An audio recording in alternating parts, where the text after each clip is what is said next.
Thank you, Mr. Bhutto Zardari, for talking to us. How do you assess the government's response to India's air and missile strikes? Let me start by expressing my condolences to the families of the innocent men, women, and children, civilians who were targeted in the Indian late night attacks within Pakistan. Pakistan has responded and will continue to respond to any such forms of aggression. The Indian government and the Indian armed forces, they've been responded to in the sense that we defended ourselves to this unwarranted aggression. During the attack, under the UN Charter, Pakistan has the legal international right to respond to these aggressive actions by our neighbor. India claims it targeted terror infrastructure. As a former foreign minister, how do you respond? I think that India, unfortunately, has become the child who cried wolf in South Asia.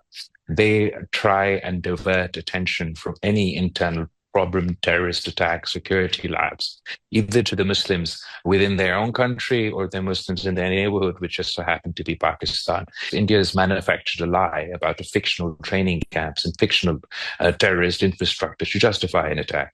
They have still been unable to name any terrorists involved in the attack that took place in Indian-held Kashmir, occupied Kashmir, a couple of weeks ago, nor have they been able to name a single terrorist that they targeted in their so-called operation within Pakistan. The truth is that India has targeted civilians. This is state terrorism. This is a declaration of war against Pakistan based on the lie. Is there still a viable path for dialogue with India after this latest escalation? I think India's attitude has made it very difficult for constructive dialogue to take place, or any dialogue to take place at all, for that matter. India has refused to engage with in dialogue with Pakistan on any issue, even though the new government, as soon as it took over power, before any such terrorist attack, made countless overtures to India that they were willing to engage in dialogue to resolve all our issues.